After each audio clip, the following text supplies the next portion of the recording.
Today we will explain how St. Thomas Aquinas systemized natural law theory, building from Plato and Aristotle, as seen in our previous episode, and how Aquinas grounded moral and legal principles in human reason, nature, and divine order. Aquinas is renowned for his monumental work, Summa Theologica, which you can see on your left, which is basically Latin for summary of theology, from which the context of his understanding of natural law should be understood. Before we start, let us try to situate Aquinas' intellectual and historical background before we get to his natural law theory systemization. This background is important because the theory of law basically appears as a small piece or application of a larger theological moral system, especially when we compare it to other works of other theorists. We can situate Aquinas within the 13th century, and this was a time of great transformation in European society, particularly the rise of city-states and increasing tension between secular political authority and papal authority. Early Christian thinkers, especially St. Augustine, had offered little theoretical guidance on secular law, largely accepting political authority as ordained by God and urging obedience. So, some brief facts about Aquinas is that he was born into a very wealthy family at a place called Roccasecca near Naples in Italy. And then later on, he joined a poor Catholic order of preachers who followed the rule of the Dominic and were therefore known as the Dominicans. Then in 1245, he began his studies in Paris, France, with Albert the Great, Albertus Magnus, and became his favorite pupil. And then he accompanied Albert to Cologne in Germany, and thereafter returned to Paris, where he became known as a great teacher and a great theologian. And then he also spent some time in Rome as an advisor to the Pope, and afterwards returned to Paris to teach for a period, and then returned to Naples to found a house of studies. But then in the year 1274, on his way to a church council at Lyons, France, he fell sick and died at the tender age of 49. So when we look at the life of Aquinas, we see a very young person, well, because he died at a very tender age, but then as we're going to see that he had a lot of great intellectual capacity, and his scholarly reputation still remains very impactful to date, not just in natural law theory, which we are covering right now, but in philosophy and also theology. So what was he able to do? What we can get from Aquinas is that his major works included the Summa Theologica, which I mentioned earlier, which is a foundational work of Christian theology and philosophy, which he authored in the 13th century. And what he tried to do in that was a synthesis between Aristotelian philosophy and Christian doctrine, and trying to merge between Christianity and Hellenism. Yeah.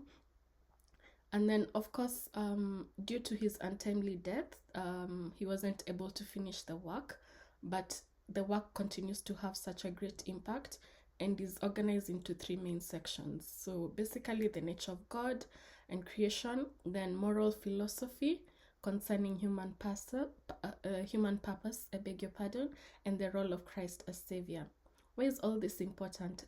It's important because it's in this context that he's able to develop and try, he attempts to explain what the law is, or rather what the law ought to be, and what natural law means to him and should be understood by individuals and also those in authority.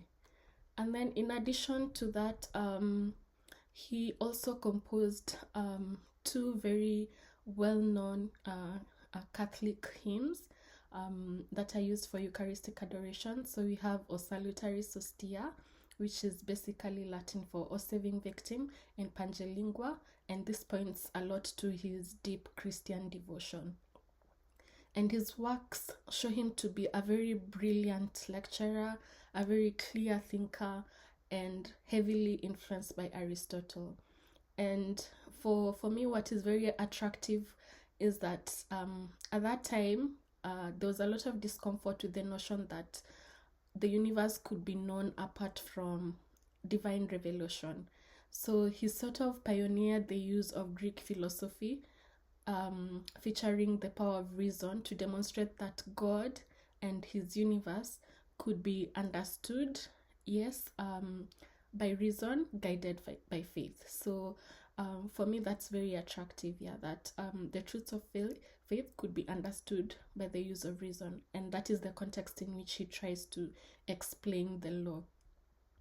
And therefore he tried to reconcile Christian theology with classical philosophy and argued that Christianity represented a mere developed stage of human understanding than that which was available during the ancient Greek times, during Plato's time, during Aristotle's time. And therefore, the political community, the polis in which humans are destined to live, is a Christian one, governed by reason, but when all is said and done, is oriented toward a divine purpose.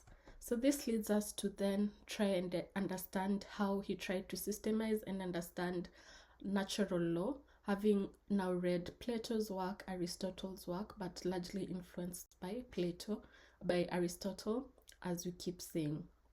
So first, Aquinas views natural law, or rather defines it as a participation in the eternal law of rational creatures, participatio legis aeternae in rationali creatura.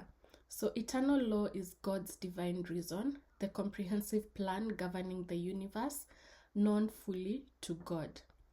And for him, if natural law then is a participation in eternal law, then natural law is not separate or independent, an independent system of norms. Rather, it is a means by which human beings as rational agents share in God's rational ordering of the world. And this is why later theorists like Finis, whom we have mentioned a couple of times before, explains that Aquinas uses that participation to mean both causality and imitation. So human reason is caused by divine reason and imperfectly reflects it. Then secondly, according to Aquinas, his attempt to natural law points to the central role of practical reason in natural law. So he asserts that natural law consists of the principles of practical rationality. From the previous episode, we explained how Aristotle tried to explain the human person and the human nature, and the distinction between the human person and other creatures largely being founded by his rational nature. So this practical rationality and are what then orient the human person through principles which are now natural law to guide his actions, so that the person is able to judge conduct as reasonable or unreasonable. So for Aquinas, law is not merely a command that is backed by force. It is a rational rule of action, a system of rational principles that guide deliberation and choice. So for him, we have the major law, the eternal law, that is promulgated by the one who has the responsibility for the common good. And since for him, God governs and protects the universe, and humans are created free and rational beings, then our morality essentially has to form part of natural law. Because now humans being rational are able to ask moral questions. What should I do? And then now natural law provides the structure for answering that question. And the basis for this argument is that human reason, all human persons have the capacity to reason. Some are able to reason better than others. Others are able to make better decisions, but all of us have that capacity and potential to reason. So reason is shared by all human beings, and therefore this brings Aquinas to the conclusion that natural law is universally accessible even to those who do not accept Christian theology. And this has been backed by other authors. So for example, Brian Bakes, whose works we keep reading and referring to our episodes, he notes that rational accessibility is essential to Aquinas' claim that this is what makes natural law therefore binding to all persons, because of that rational capacity, because of the central role of practical reason in natural law. So moving on to the third element in Aquinas' natural law theory is that natural law has a binding force because it accords to their rational nature. So for Aquinas, we see him rejecting the idea that moral obligation, that capacity to decide between what is good and what is bad, depends on fear of punishment.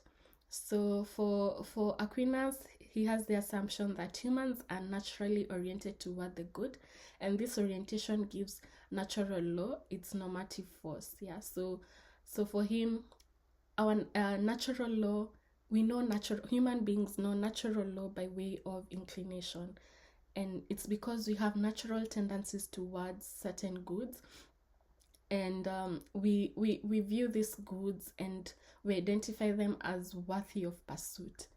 But then I think he holds himself back, because then he realizes that and acknowledges that passion, ignorance, or even malevolence can distort moral judgment, making the application of natural law difficult. So it's good to also see that he catches himself in his tracks, because he tries to synthesize but then is not oblivious to the insufficiencies of his proposals or development of natural law. And this is what we try to learn even as we go through the different legal theories, that the beauty of the natural law theory is that there's that acknowledgement that there are insufficiencies, and therefore it becomes a systematic or assisting a school of thought, yes, to speak, but then there's a lot of acknowledgement of the inadequacies, which then later on, as we see other legal theories, become opportunities for building or even making natural law better. And then another key element in his development and synthesizing of natural law theory is the theory of the foundational moral precept that good is to be done and pursued and evil is to be avoided.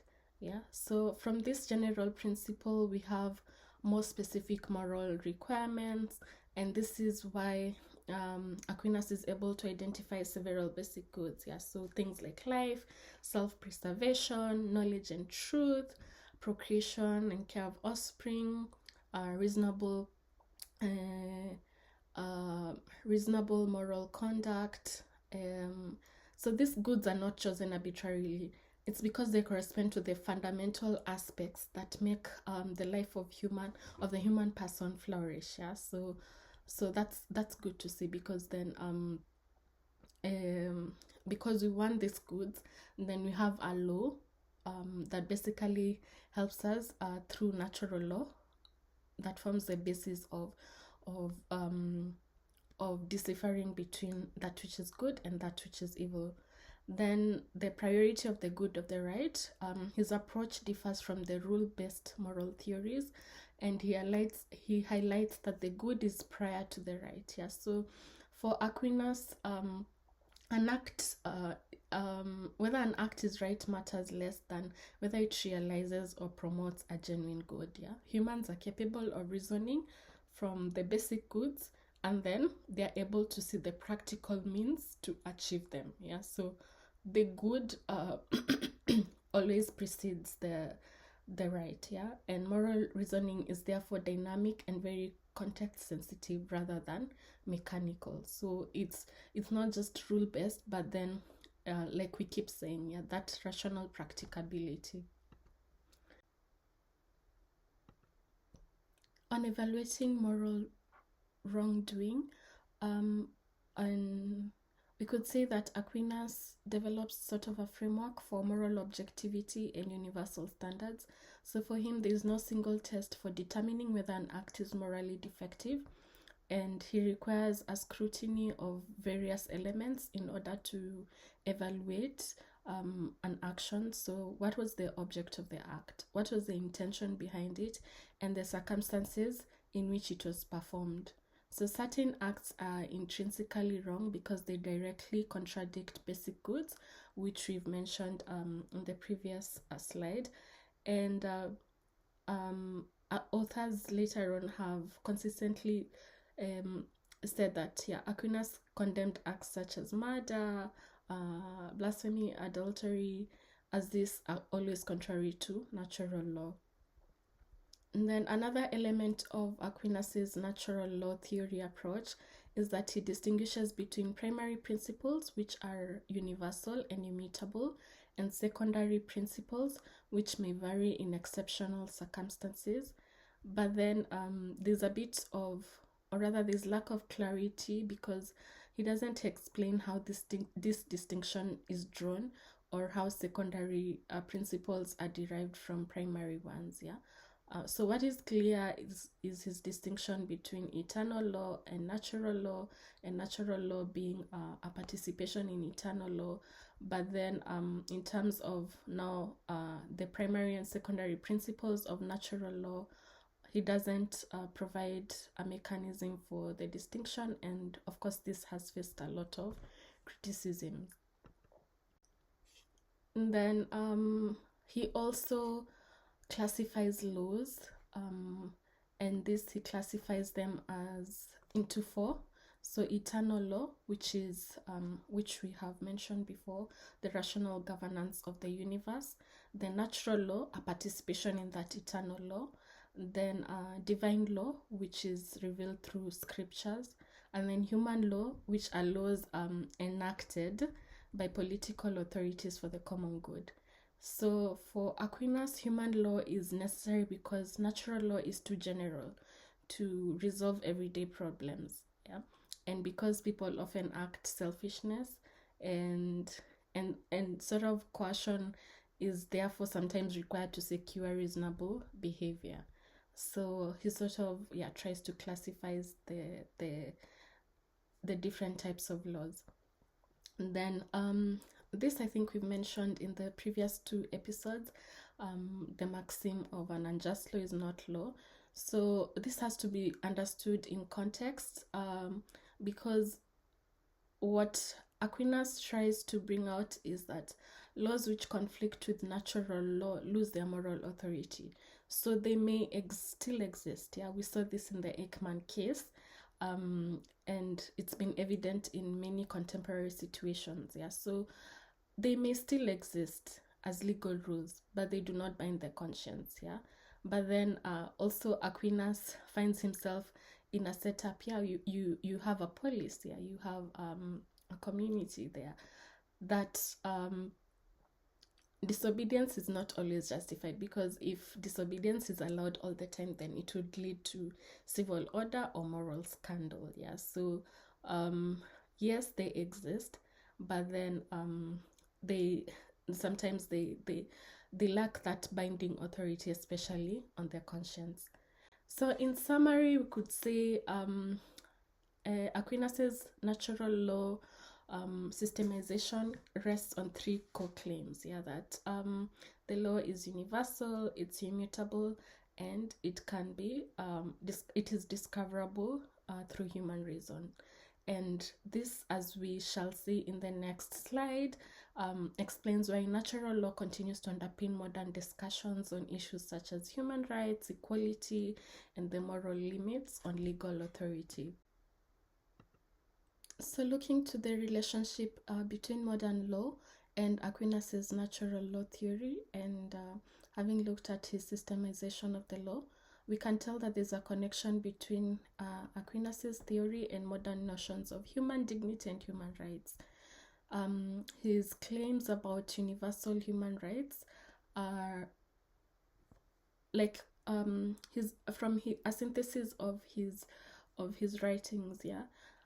He argues that claims about universal human rights are difficult to justify unless one accepts that there's something morally significant about being human. So he forms a foundation by grounding moral worth in the human rational nature.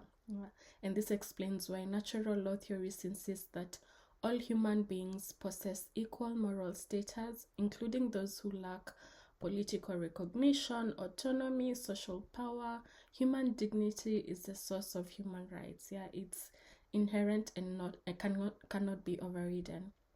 And then in terms of international law, many international treaties, norms, and conventions reflect universal principles of justice and human dignity. So, for example, the Universal Declaration of Human Rights of 1948 is grounded in the idea that all humans have inherent rights, echoing Aquinas' concept that some laws are naturally binding because they are just. And this is also evident in what we have in our nations, constitutional laws, where we outline our different bills of rights. Then also looking at his synthesis, that law is a rule of reason for the common good made by a person who cares for the community and promulgates it. So we see that law as a tool for the promotion of the common good. This is relevant today because modern legal systems, we are able to see this evident in things like public health, education, environmental law issues. So the essence is that the laws that are made to protect the common good actually do that. Not just a few individuals. And then, of course, like we mentioned in the previous episode, in Ekman's case, the moral evaluation and the need to address unjust laws, because of the universal nature of human rational nature, and then also natural law. So this brings us to the end of natural law theory as systemized by St. Thomas Aquinas. And at the very beginning, I should have mentioned that he was nicknamed the dumb ox, and the nickname is because of it was basically because of his physical stature, so to speak, and also because of his good intellectual capacity. So his classmates named him that, and I think he lived up to his nickname, the dumb ox.